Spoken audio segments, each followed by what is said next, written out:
Bueno, mis hermanos, una bendecida tarde. De nuevo por aquí, ¿cierto? Tratando de avanzar en la lectura de este grandioso libro llamado La Encarnación del Dios Unicitario.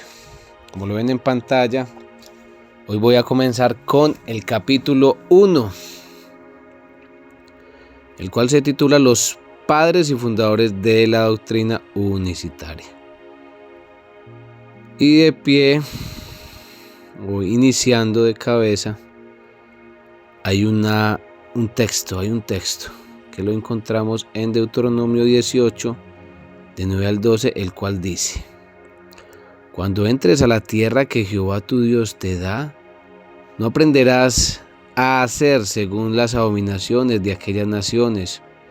No se ha hallado en ti quien haga pasar a su hijo o a su hija por el fuego, ni quien practique adivinación, ni agorero, ni sortilego, ni hechicero, ni encantador, ni adivino, ni mago, ni quien consulte a los muertos, porque es abominación para con Jehová cualquiera que hace estas cosas. Y por estas abominaciones Jehová tu Dios echa a estas naciones delante de ti.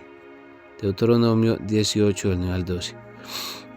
Yo estaba leyendo un poquito acerca de este capítulo, bendito el nombre del Señor. Hay una mención, los expoleo un poco, hay una mención de Simón el Mago, hay una mención de tres exponentes de la era actual, ¿cierto? De la era actual, o de hace muy poquitos años, que de hecho un señor David Bernac, de quien escribe La unicidad de Dios, él cita en su libro.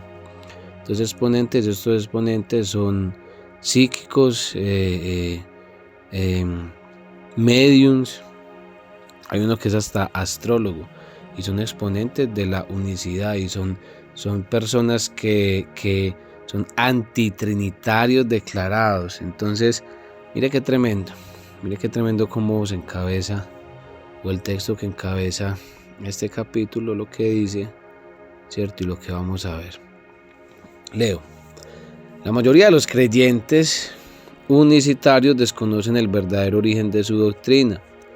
Sus maestros se han encargado de hacerles creer que sus doctrinas provienen de la Biblia. Sin embargo, hasta solo con tener un mínimo conocimiento de la historia, basta solo con tener un mínimo conocimiento de la historia para darse cuenta de que las doctrinas unicitarias que hoy conocemos no son más que el producto de antiguas ideas heréticas. Pero aún así, la negligente postura unicitaria hoy ha llevado a los maestros unicitarios a jactarse desde sus púlpitos ante sus feligreses, afirmando que su doctrina era la verdadera fe en los primeros siglos de la Iglesia. Sin embargo, bíblica e históricamente hablando, no hay rastros como para sostener que la doctrina unicitaria moderna era la creencia oficial de la Iglesia del primer siglo. Por ejemplo, una cosa es que la Iglesia primitiva sostuviera que la creencia de un solo Dios, monoteísmo. Pues tremendo. Por ejemplo, una cosa es que la Iglesia primitiva sostuviera la creencia en un solo Dios, monoteísmo. Pero otra muy distinta es afirmar que dentro de dicha creencia se dieron las ideas unicitarias tales como la encarnación del Padre, el modalismo o la idea de que Jesús no siempre es la persona del Hijo de Dios. Es más, la Iglesia Apostólica primitiva tampoco creyó ni enseñó jamás que la persona de Jesús era el Padre y el Espíritu Santo. Al contrario, según el monoteísmo judío, el concepto de la encarnación del Padre que hoy predican las sectas unicitarias es considerado una aberración y una blasfemia directa a Dios. Por supuesto, entendiendo esto desde la perspectiva monoteísta judía. ¡No! En una palabra, es imposible que esta idea haya sido sostenida por la Iglesia primitiva, que en su mayoría que en su mayoría estaba formada de judíos monoteístas. De hecho, es hasta probable que esta sea la razón del por qué no se encuentra un solo texto en el Nuevo Testamento que enseñe tal idea. En contraste, toda evidencia bíblica señala al Hijo de Dios descendiendo del cielo para encarnarse. Juan 1, del 1 al 2. Vamos a leer palabra de Dios en el nombre de Jesús. Texto muy conocido, el Verbo. Entonces, desde este primer verso que vamos a leer, ya entendemos la idea de que no fue el Padre quien se encarnó, sino el Verbo. ¿Sí? El Verbo. Juan 1, del 1 al 2 dice: en el principio era el Verbo, y el Verbo era con Dios, y el Verbo era Dios. Este era en el principio con Dios, el Verbo. Verso 14 dice: y aquel Verbo fue hecho carne, y habitó entre nosotros, y vimos su gloria, gloria como la del unigénito del Padre, lleno de gracia y de verdad. Verso 18. Dice: a Dios, acá se están refiriendo ya al Padre, a Dios nadie le vio jamás. El unigénito Hijo que está en el seno del Padre, Él le ha dado a conocer. Juan 6:38. Juan 6:38 dice: porque he descendido del cielo no para hacer mi voluntad, sino la voluntad del que me envió. Juan 17, del 1 al 5. Juan 17, del 1 al 5 dice: estas cosas habló Jesús, y levantando los ojos al cielo dijo: Padre, la hora ha llegado, glorifica a tu Hijo, para que también tu Hijo te glorifique a ti. Como le has dado potestad sobre toda carne, para que dé vida eterna a todos los que le diste. Y esta es la vida eterna, que te conozcan a ti, el único Dios verdadero, y a Jesucristo, a quien has enviado. Yo te he glorificado en la tierra, he acabado la obra que me diste que hiciese. Ahora pues, Padre, glorifícame tú para contigo, con aquella gloria que tuve contigo antes que el mundo fuese. Bendito el nombre del Señor. Aquí ya estamos viendo en todos los textos que estamos leyendo una distinción clara, ¿sí, mi hermano? Y es tremendo, mi hermano, porque cuando nosotros leemos la Biblia, bendito el nombre del Señor, no nos dejamos enredar de estos falsos maestros. Filipenses 2, del 5 al 11, la hipóstasis. ¿Sí? Filipenses 2, del 5 al 11 dice: haya pues en vosotros este sentir que hubo también en Cristo Jesús, el cual, siendo en forma de Dios, no estimó el ser igual a Dios como cosa que aferrarse. Ojo, porque ahí tiene usted que hacerse esta pregunta. ¿Sí? Él no quiso ser igual a cuál Dios.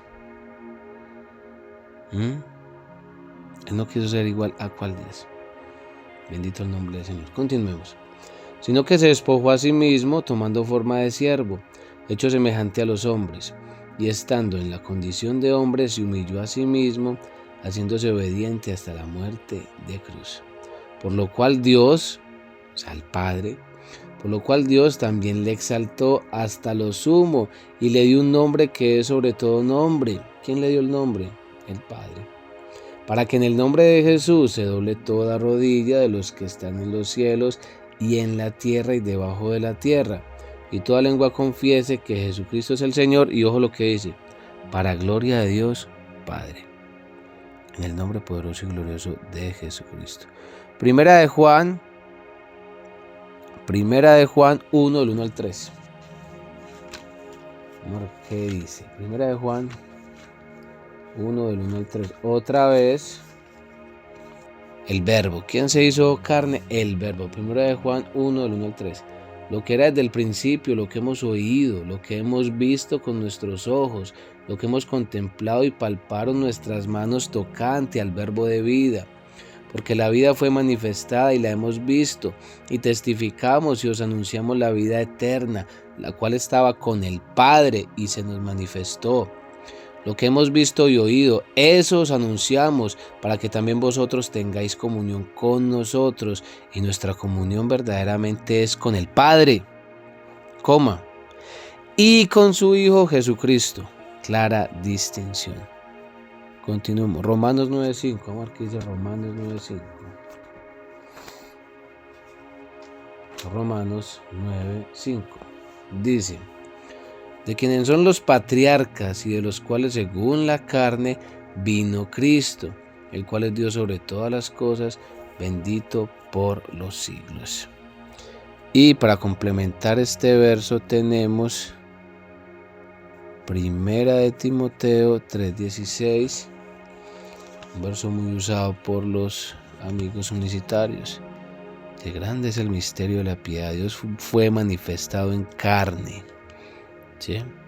Pero no dice el Padre. Juan 2:22 al 23, vamos a ver qué dice. Juan 2, Primera de Juan 2, 22 al 23. Hay que entender esto. ¿Por qué? Porque nosotros vemos en la palabra del Señor que Jesucristo, dice por allí en Hebreos, es el mismo de ayer, de hoy y por los siglos de los siglos. Primera de Juan 2, del 22 al 23, dice, ¿quién es el mentiroso sino el que niega que Jesús es el Cristo? Este es anticristo, el que niega al Padre y al Hijo. Todo aquel que niega al Hijo tampoco tiene al Padre. El que confiesa al Hijo también tiene al Padre. Gloria al Señor, aleluya. Y capítulo 4, verso 2, dice: en esto conoced el Espíritu de Dios. Todo espíritu que confiesa que Jesucristo ha venido en carne es de Dios. Bendito el nombre del Señor. Vamos a continuar. Pero pese a esto, la creencia en la encarnación o manifestación del Padre para la doctrina unicitaria es fundamental. De hecho, podríamos decir que esta idea es la piedra angular que sostiene toda su doctrina.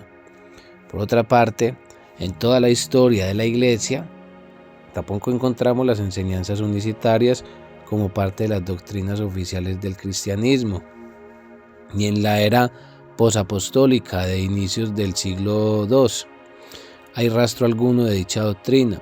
Todo lo contrario, por ejemplo, vemos que en las obras de Clemente de Roma, en el año 95 después de Cristo, hay mención de la Trinidad en la forma de una triada.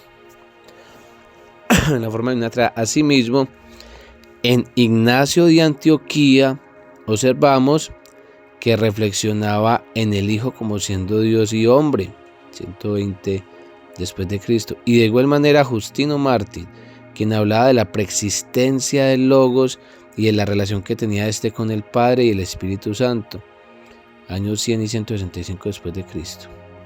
También Ireneo, 150 después de Cristo, demostró tener entendimiento en cuanto a que el Hijo y el Espíritu Santo eran coiguales al Padre. Muchos unicitarios han manifestado algunas frases de Ireneo para decir que este era modalista. Sin embargo, un análisis del contexto de dichas frases no solo desmentiría la posición unicitaria, sino que refutaría su posición. ¿Y qué podríamos decir del pensamiento de eruditos como Tertuliano de Cartago, Clemente de Alejandría y de Orígenes? Siglo III después de Cristo, que todos, al igual que los cristianos primitivos, creían que el Padre, el Hijo y el Espíritu Santo, aunque siendo el mismo Dios, se distinguían como personas en la esencia divina. Por tanto, es básicamente imposible que estos cristianos primitivos hayan tenido alguna vez ideas de tono unicitario como las antes mencionadas. De hecho, la única forma de pensamiento cuasi unicitaria que se formuló en la historia, y que por cierto el cristianismo primitivo rápidamente calificó como herética, fue la apostasía introducida por Noetro, Praxias y Sabelio, monarquianismo modalista. siglo II y III después de Cristo. Entonces, si no hay nada en la Biblia ni dentro de las creencias oficiales del cristianismo de los primeros siglos con respecto a ideas como la encarnación del Padre o el hecho unicitario que hace de la persona de Jesús el Padre, el Hijo y el Espíritu Santo, ¿de dónde surgieron tales ideas? Sabemos por algunas referencias históricas que nos han llegado hasta nuestros días que el gnosticismo, herejía dominante del primer siglo, y otros grupos sectarios fueron los primeros en proclamar una idea similar a la que hoy sostienen las sectas unicitarias modalistas. Por ejemplo, el primer personaje en la historia de la Iglesia que emplea ideas semejantes a las unicitarias es Simón el Mago. Como veremos más adelante, llegó a enseñar que Dios se había manifestado como Padre, Hijo y Espíritu Santo, y además también enseñó la idea de la encarnación del Padre.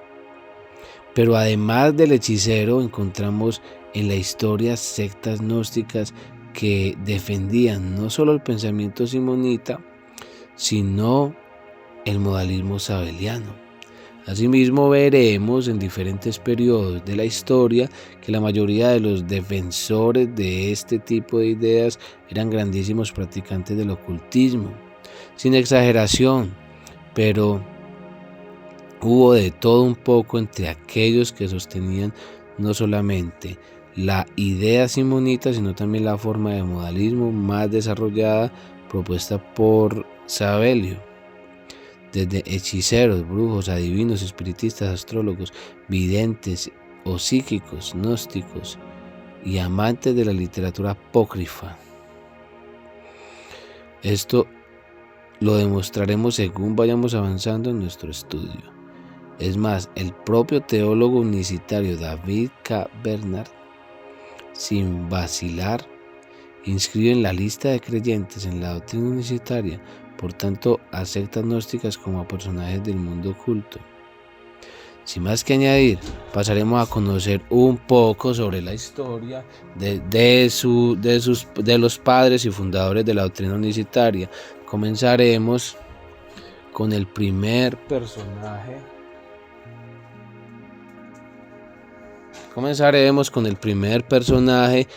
que planteó una idea similar a la que hoy enseñan los movimientos unicitarios. Un momento, por favor.